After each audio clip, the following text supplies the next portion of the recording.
రీసెంట్‌గా 'Dhurandhar' movie release అయింది. చాలా పెద్ద హిట్ అయింది. ఆ స్టోరీకి ఎన్నో అప్రిషియేషన్స్ కూడా వచ్చాయి. కానీ ఆ సినిమా చూసిన తర్వాత చాలా మందిలో ఒక క్వెషన్ ఉంది. ఇలాంటి స్పైస్ నిజంగానే ఉంటారా? మూవీస్‌లో మాత్రమే ఇలాంటి ఇంటెలిజెంట్ స్పైస్ ఉంటారు అని మనం అనుకుంటాం. కానీ నిజానికి రియల్ వరల్డ్‌లో 'ధురంధర్' కన్నా డేంజరస్‌గా పనిచేసిన స్పైస్ కూడా ఉన్నారు. వాళ్ళు సీక్రెట్ మిషన్స్‌ని చేసి దేశాల ఫేట్‌ని కూడా మార్చేశారు. ఈరోజు మనం తెలుసుకోబోతున్నాం హిస్టరీలో జరిగిన 3 మైండ్ బ్లోయింగ్ అన్‌బిలీవబుల్ స్పై స్టోరీస్‌ని. లాస్ట్ స్టోరీ మాత్రం నెక్స్ట్ లెవెల్ ఉండబోతుంది. మిస్ కాకుండా వీడియో మొత్తం చూడండి, ఎక్కడ కూడా స్కిప్ చేయొద్దు. ఇంకా ఏ మాత్రం ఆలస్యం చేయకుండా మనం వీడియోని స్టార్ట్ చేసేద్దాం. Hello guys, welcome back to CJ stories. ఒక దేశం కోసం పనిచేసే కొంతమంది హీరోల పేర్లు మనకి ఎప్పటికీ తెలియవు. అందరిలా వాళ్ళకి మెడల్స్ రావు, వాళ్ళు కథలు సినిమాలు కూడా కావు. కానీ వాళ్ళు చేసే పని దేశాన్నే కాపాడుతుంది. ఇది అలాంటి ఒక స్పై కథ. మోహన్ లాల్ భాస్కర్. మోహన్ లాల్ భాస్కర్ 1942 భారతదేశంలో జన్మించాడు. అతను చాలా ఎడ్యుకేటెడ్ వ్యక్తి. రైటింగ్ అండ్ జర్నలిజం మీద ఎంతో ఇంట్రెస్ట్ ఉండేది. 1970ల కాలంలో ఇండియా పాకిస్తాన్ రిలేషన్స్ చాలా దారుణంగా మారిపోయాయి. ఎస్పెషల్లీ ఇండో పాకిస్తాన్ వార్ 1971 జరిగిన తర్వాత రెండు దేశాల మధ్య ఇంటెలిజెన్స్ యాక్టివిటీస్ చాలా పెరిగాయి. ఇప్పుడు ఇండియన్ ఇంటెలిజెన్స్ ఏజెన్సీస్కి పాకిస్తాన్లో రిలయబుల్ సోర్సెస్ చాలా అవసరమయ్యాయి. ఇక్కడే భాస్కర్ జీవితంలో పెద్ద మార్పు వచ్చింది. అరౌండ్ 1974లో ఇండియన్ ఇంటెలిజెన్స్ అధికారులు భాస్కర్ని అప్రోచ్ అయ్యారు. వాళ్ళు అతనికి ఒక డేంజరస్ ప్రపోజల్ ఇచ్చారు. పాకిస్తాన్లోకి వెళ్ళి అండర్ కవర్ స్పైగా పనిచేయాలి అని.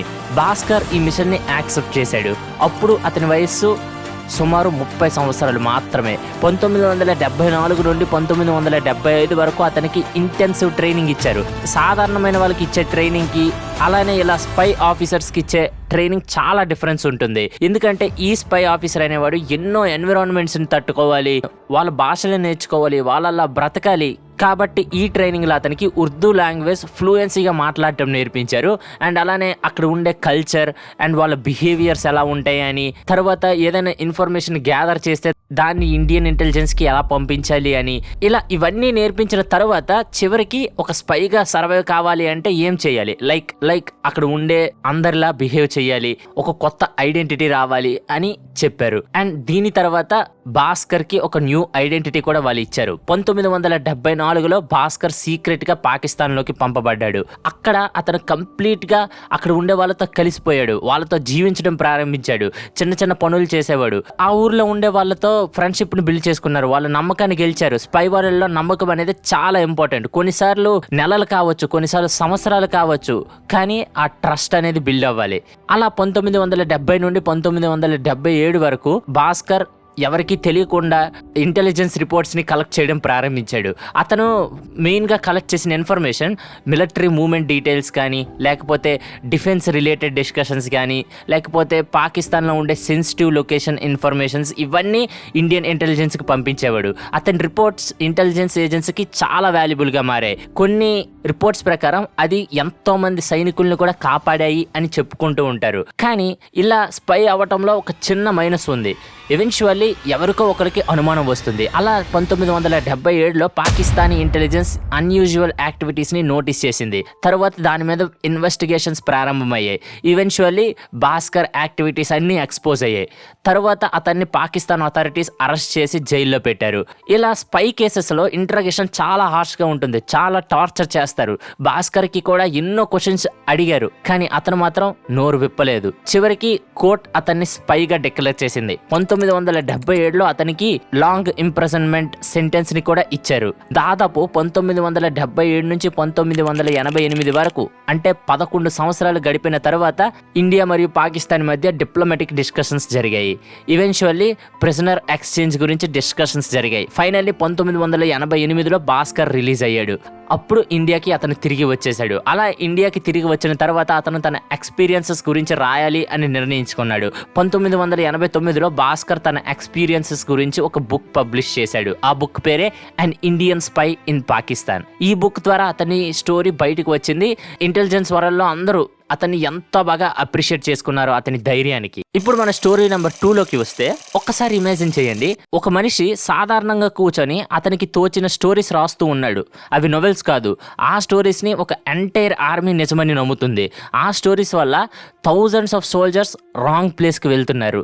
ఆ స్టోరీ వల్ల ఒక వార్ రిజల్ట్ కూడా మారిపోయింది. ఇది సినిమా కాదు, ఇది నిజంగా జరిగిన స్పై ఆపరేషన్. ఈ కథలోని స్పై పేరు జువాన్ పుజోల్ గ్రేషియా. హిస్టరీలో అతన్ని ఒక స్పెషల్ నేమ్తో పిలుస్తారు, అదే ఏజెంట్ గార్బో. అతను ఒక సింపుల్ మ్యాన్, కానీ అతను చేసిన డిసెప్షన్ వల్ల అడాల్ఫ్ హిట్లర్ కూడా కన్ఫ్యూజ్ అయ్యాడు. జువాన్ పుజోల్ గ్రేషియా 1912లో స్పెయిన్లో జన్మించాడు. అతను ఇనీషియల్గా స్పై ఏమి కాదు, యాక్చువల్లీ అతను ఒక హోటల్ మేనేజర్, సింపుల్ లైఫ్ని గడుపుతూ ఉండేవాడు. బట్ అతనికి ఒక ప్రాబ్లం ఉంది, అదే నాజీ ఐడియాలజీ అతనికి అస్సలు నచ్చలేదు. వరల్డ్ వార్ 2 జరుగుతున్నప్పుడు అతను డిసైడ్ అయ్యారు హిట్లర్ని సమ్హౌ డిసీవ్ చేయాలి అని. బట్ ప్రాబ్లం ఏంటి అంటే అతనికి ఎక్కడా కూడా ఇంటెలిజెన్స్ బ్యాక్గ్రౌండ్ లేదు, మిలిటరీ ట్రైనింగ్ లేదు, ఇవేమీ లేవు. స్టిల్ అతను ఒక క్రేజీ డిసిషన్ తీసుకున్నాడు. 1941లో పుజోల్ జర్మనీ ఇంటెలిజెన్స్ని కాంటాక్ట్ చేశాడు. అలా కాంటాక్ట్ చేసి మీ దగ్గర స్పైగా వర్క్ చేయాలి అనుకుంటున్నాను అని అన్నాడు. మొదట అది విన్న జర్మనీ ఇంటెలిజెన్స్ అనుమానపడింది. తరువాత ఈవెన్చువల్లీ అతన్ని రిక్రూట్ చేసుకుంది కూడా. జర్మనీకి అతను బ్రిటన్లో స్పైగా పనిచేస్తాను అని చెప్పాడు. బట్ నిజానికి అతను జర్మనీని డిసీవ్ చేయాలని ప్లాన్ చేస్తున్నాడు. పుజోల్ పోర్చుగల్లో ఉండి జర్మనీకి రిపోర్ట్స్ పంపడం ప్రారంభించాడు. బట్ అక్కడే ఒక అన్బిలీవబుల్ థింగ్ జరిగింది. అతను కంప్లీట్లీ ఇమాజినరీ స్పై నెట్వర్క్ని క్రియేట్ చేశాడు. 1 కాదు 2 కాదు, దాదాపు 27 ఫేక్ స్పైస్ని అతను క్రియేట్ చేశాడు. ప్రతి ఒక్క స్పైకి ఒక డిఫరెంట్ ఐడెంటిటీ, డిఫరెంట్ ప్రొఫెషన్, ఒక డిఫరెంట్ లొకేషన్ ఇచ్చి జర్మనీ వాళ్ళని నమ్మించాడు. అది విని నిజంగానే జర్మనీ అనుకున్నారు స్పైస్ బ్రిటన్లో ఉన్నారు అని. ఇంకా షాకింగ్ విషయం ఏంటి అంటే ఆ ఫేక్ స్పైస్కి జర్మనీ మనీ కూడా పంపింది. కానీ యాక్చువల్గా జర్మనీ ఒక నాన్ ఎగ్జిస్టెంట్ స్పై నెట్వర్క్కి శాలరీ ఇస్తుంది. ఈవెన్చువల్లీ కొంతకాలం గడిచిన తర్వాత బ్రిటిష్ ఇంటెలిజెన్స్ కూడా ఈ అన్యూజువల్ సిచ్యువేషన్ని నోటీస్ చేసింది. అప్పుడు బ్రిటిష్ ఇంటెలిజెన్స్ పుజోల్ని కాంటాక్ట్ అయ్యారు. అప్పుడు అతను చేసిన పనిని బ్రిటిష్ ఇంటెలిజెన్స్ విని ఇతను మనకి ఎంతో యూస్ఫుల్ అవుతాడు అని అర్థం చేసుకొని 1942లో పుజోల్ని బ్రిటిష్ ఇంటెలిజెన్స్ హైర్ చేసుకున్నారు. అప్పటి నుండి అతను ఒక డబుల్ ఏజెంట్లా వర్క్ చేయడం మొదలుపెట్టాడు. లైక్ జర్మనీకి రిపోర్ట్స్ పంపుతున్నాడు, కానీ అవి fake reports, but actually British intelligence కోసం పనిచేస్తున్నాడు. 1944లో ఎలీడ్ ఫోర్సెస్ ఒక పెద్ద ఆపరేషన్ ప్లాన్ చేశాయి. అదే యూరప్ని నాజీ కంట్రోల్ నుంచి లిబరేట్ చేయాలి అని. ఈ ఇన్వేషన్ పేరు నార్మాండీ ల్యాండింగ్స్ అని కూడా చెప్పుకుంటూ ఉంటారు. బట్ ఆ ఇన్వేషన్ అనేది సీక్రెట్గా ఉండాలి. ఒకవేళ జర్మనీయే కానీ రియల్ లొకేషన్ కనిపెడితే మొత్తం ఆపరేషన్ మొత్తం ఫెయిల్ అవుతుంది. అప్పుడు ఏజెంట్ గార్బో రంగంలోకి దిగాడు. పుజోల్ జర్మనీకి ఫేక్ ఇంటెలిజెన్స్ పంపాడు. లైక్ ఈ ఇన్వేషన్ అనేది నార్మండీలో కాదు, అనదర్ లొకేషన్ అయిన పాస్ డి కలాయస్లో జరుగుతుంది అని చెప్పాడు. అది విని జర్మనీ కంప్లీట్గా నిజమని అనుకున్నారు. ఎందుకంటే ఇయర్స్ పాటు పుజోల్ ఇచ్చిన రిపోర్ట్స్ అన్నీ కరెక్టే కాబట్టి. 1944 జూన్ 6న ఎలీడ్ ఫోర్సెస్ నార్మండీలో ల్యాండ్ అయ్యాయి. బట్ జర్మనీ ఆర్మీ మేజర్ ఫోర్సెస్ని పుజోల్ చెప్పిన లొకేషన్కి పంపించారు, కానీ నిజానికి అది ఒక రాంగ్ లొకేషన్. ఇది ఎలీడ్ ఫోర్సెస్కి ఫ్రాన్స్లో ఒక స్ట్రాంగ్ పట్టు రావడానికి హెల్ప్ చేసింది. తర్వాత అందరూ చెప్పుకున్నారు పుజోల్ చేసిన డిసెప్షన్ వలనే ఇదంతా సాధ్యమైంది అని. The most unbelievable part of the story ఏంటంటే జర్మనీకి అప్పుడే కాదు ఎప్పటికీ అర్థం కాలేదు వాళ్ళు మోసపోయారు అని. ఇన్ఫ్యాక్ట్ జర్మనీ గార్బోకి మెడల్ కూడా ఇచ్చింది. At the same time Britain కూడా అతన్ని హానర్ చేసింది. అలా గార్బో చరిత్రలోనే 2 దేశాల నుండి మెడల్స్ సాధించుకున్న వాడిగా పేరుని తెచ్చుకున్నారు. అలా 1945లో వరల్డ్ వార్ 2 ముగిసిన తర్వాత గార్బో నెమ్మదిగా ఎవరికీ కనిపించకుండా డిసేపియర్డ్ అయిపోయాడు. అతను తన చావుని ఫేక్ చేసి సౌత్ అమెరికా మూవ్ అయ్యి అక్కడ ఒక నార్మల్ లైఫ్ని గడిపాడు. డికేడ్స్ తర్వాత హిస్టోరియన్స్ ఈ స్టోరీ పూర్తి వివరాలతో బయటికి తెచ్చారు. అండ్ ఇక మన లాస్ట్ స్టోరీ స్టార్ట్ చేసే ముందు గైస్, మీ అందరికీ తెలుసు మన ఛానల్లో ఆల్రెడీ భగవద్గీత సిరీస్ స్టార్ట్ అయింది అని. ఒకవేళ ఎవరికైనా ఇంట్రెస్ట్ ఉంటే లైక్ భగవద్గీతను చూసి ఏదైనా నేర్చుకోవాలి, ఏదైనా మోటివేషన్ తెచ్చుకోవాలి అంటే ఖచ్చితంగా ఆ సిరీస్ను ఫాలో అవ్వండి. ఇప్పటికే 5 ఎపిసోడ్స్ రిలీజ్ అయ్యాయి. ఎవ్రీ వీక్ ఒక కొత్త ఎపిసోడ్ అనేది రిలీజ్ అవుతూ ఉంటుంది. చాలా ఇంట్రెస్టింగ్గా ఉంటుంది, మిస్ కాకుండా చూడండి. అండ్ అలానే ఈ వీడియో ఎంతవరకు చూసారంటే ఖచ్చితంగా నచ్చే ఉంటుంది. నచ్చితే లైక్ చేసి మీకు తెలిసిన అట్లీస్ట్ ఒక్కరికైనా షేర్ చేయడం మర్చిపోకండి. జస్ట్ ఒక్కరికి షేర్ చేసినా అది మాకు చాలా పెద్ద హెల్ప్ అవుతుంది. సో గైస్, మీరు పని చేస్తారని అనుకుంటున్నాను. Let's get back to the video. ఒక స్పై గురించి నాజీస్ వాళ్ళ దేశమంతా పోస్టర్లు పెట్టించారు, ఈ ఉమెన్ స్పైని ఎట్టి పరిస్థితుల్లోనైనా పట్టుకోవాలి అని. ఎస్, మీరు విన్నది నిజమే, ఉమెన్ స్పై. ఆమె ఒక ఆర్మీ ఆఫీసర్ కాదు, ఆమె ఒక ట్రైన్డ్ సోల్జర్ కూడా కాదు. యాక్చువల్లీ ఆమెకి ఒక వుడెన్ లెగ్ ఉండేది. అయినా కూడా ఆమె జర్మనీకి అత్యంత డేంజరస్ స్పైగా మారింది. ఆమె పేరు Virginia Hall. Virginia Hall 1906 April 6న యునైటెడ్ స్టేట్స్లోని మేరీల్యాండ్ స్టేట్లో జన్మించింది. ఆమె చాలా ఇంటెలిజెంట్ స్టూడెంట్. యూరోప్లో పెద్ద పెద్ద యూనివర్సిటీస్లో చదువుకుంది. విర్జీనియా హాల్కి అంబిషన్ ఏమిటంటే యుఎస్ ఫారెన్ సర్వీసెస్లో డిప్లొమేట్ అవ్వాలి అని. కానీ ఆమె తలరాతలో అది రాసిలేదు. 1933లో ఒక హంటింగ్ యాక్సిడెంట్ అనేది ఆమెకి జరిగింది. దానివల్ల తన దగ్గర ఉన్న గన్ యాక్సిడెంట్గా ఫైర్ అయ్యి ఆమె లెఫ్ట్ లెగ్ సివియర్గా ఇంజురీ అయ్యింది. ఆ తర్వాత డాక్టర్స్ దానిని చూసి ఆమె కాళ్ళని తీసేయాలి అని చెప్పారు. సో అప్పటి నుండి ఆమెకు ఒక వుడెన్ లెగ్ని పెట్టారు. ఆమె ఆ లెగ్కి ఒక ఫన్నీ నిక్నేమ్ కూడా పెట్టింది, అదే కత్ బెర్ట్. బట్ ఈ యాక్సిడెంట్ వల్ల ఆమె డ్రీమ్ అయితే కొలాప్స్ అయ్యింది. యుఎస్ డిప్లొమాటిక్ సర్వీస్ ఆమెను రిజెక్ట్ చేశారు. 1939 సెప్టెంబర్ 1న జర్మనీ పోలాండ్ మీద అటాక్ చేసింది. దీంతో వరల్డ్ వార్ II ప్రారంభమైంది. యూరప్ మొత్తం యుద్ధంలోకి వెళ్ళింది. విర్జీనియా హాల్ ఈ వార్ సమయంలో సైలెంట్గా ఉండాలి అని అనుకోలేదు. ఎలీడ్ ఫోర్సెస్కి ఎలా అయినా హెల్ప్ చేయాలి అని అనుకొని 1941లో విర్జీనియా హాల్ ఒక సీక్రెట్ బ్రిటిష్ ఆర్గనైజేషన్లో జాయిన్ అయింది. ఆ ఆర్గనైజేషన్ పేరే స్పెషల్ ఆపరేషన్స్ ఎగ్జిక్యూటివ్. ఈ ఆర్గనైజేషన్ మిషన్ చాలా క్లియర్. నాజీ ఆక్యుపైడ్ టెరిటరీస్లో రెసిస్టెన్స్ మూవ్మెంట్ బిల్డ్ చేయాలి, సబోటేజ్ ఆపరేషన్స్ని ఆర్గనైజ్ చేయాలి అని. విర్జీనియా హాల్కి ఫ్రాన్స్లో ఒక మిషన్ ఇచ్చారు. విర్జీనియా హాల్ సీక్రెట్లీ ఫ్రాన్స్కి వెళ్ళింది. ఫ్రాన్స్ అప్పటికి నాజీ కంట్రోల్లో ఉంది. సో అక్కడ ఆమె ఒక అండర్ కవర్ జర్నలిస్ట్గా పనిచేసింది. అలా పనిచేస్తూనే ఆమె సీక్రెట్గా రెసిస్టెన్స్ ఫైటర్స్ని ఆర్గనైజ్ చేసింది. ఆమె మిషన్ వచ్చేసి చాలా కష్టం. లైక్ ఒక సీక్రెట్ కమ్యూనికేషన్ నెట్వర్క్ని ఏర్పాటు చేయాలి. అలానే అక్కడ పనిచేస్తున్న ఫైటర్స్కి సేఫ్ హౌసెస్ చూడడం, సబోటేజ్ ప్లానింగ్స్ చేయడం, ఇంటెలిజెన్స్ని గ్యాదర్ చేయడం, ఇవన్నీ ఆమె చేయాల్సి వస్తుంది. కష్టమే, అయినా సరే ఆమె వెనకడుగు వేయలేదు. ఎలీడ్ ఫోర్సెస్కి ఆమె ఎంతో హెల్ప్ చేసింది జర్మన్ ట్రూప్స్ని ఎదుర్కోవటానికి.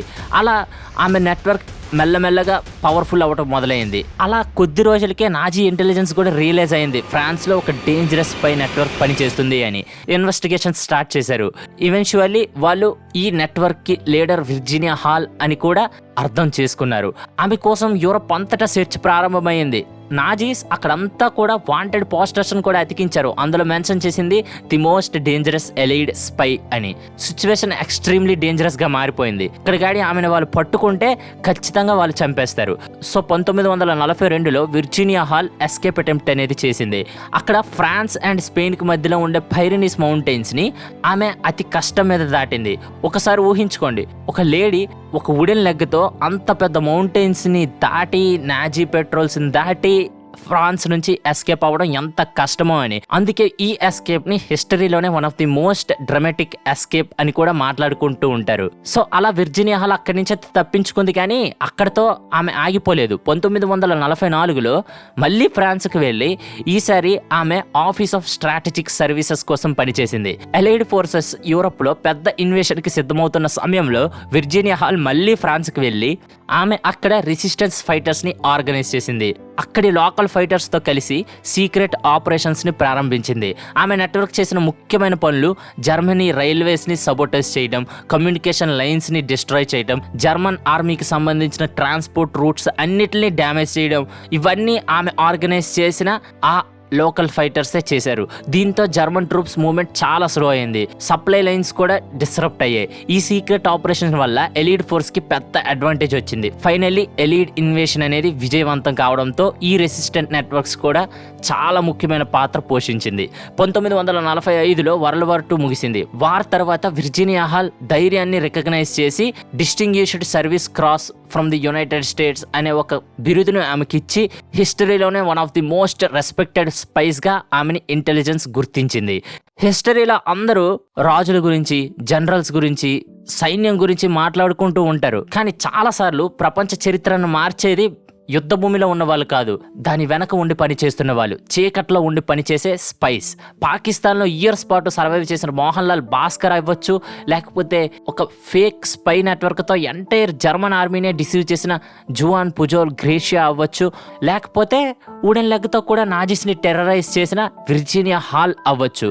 వాళ్ళ పేర్లు హిస్టరీ బుక్స్లో పెద్దగా కనిపించకపోవచ్చు, కానీ వాళ్ళ డిసిషన్స్ యుద్ధంలో వచ్చే ఫలితాలని కూడా మార్చేశాయి. ఇలాంటి హిడెన్ స్టోరీస్ ఇంకా చాలా ఉన్నాయి. మీకు ఈ స్పై స్టోరీస్ నచ్చితే ఇంకా ఇలాంటి అన్బిలీవబుల్ స్టోరీస్ కోసం సీజే స్టోరీస్ని సబ్స్క్రైబ్ చేయడం మర్చిపోకండి. అండ్ అలానే ఇలాంటి ఇంకా ఇంట్రెస్టింగ్ స్టోరీస్ కావాలి అంటే కింద కామెంట్ చేయండి. ఖచ్చితంగా మేము ఇంకో వీడియో చేస్తాం, ఇంకా చాలా మంది స్పై స్టోరీస్ని కవర్ చేస్తూ. ఈ వీడియో నచ్చితే లైక్ చేసి మీ ఫ్రెండ్స్ అండ్ ఫ్యామిలీ మెంబర్స్కి షేర్ చేయడం మాత్రం మర్చిపోకండి. అప్పుడే మాకు ఒక బూస్ట్ లాగా ఉంటుంది ఇలాంటి ఇంట్రెస్టింగ్ వీడియోస్ ఇంకా ఎన్నో చేయటానికి. సో గైస్, మీరు ఆ పని చేస్తారని అనుకుంటున్నాను. Let's meet again on another mind blowing story. Until then, bye bye.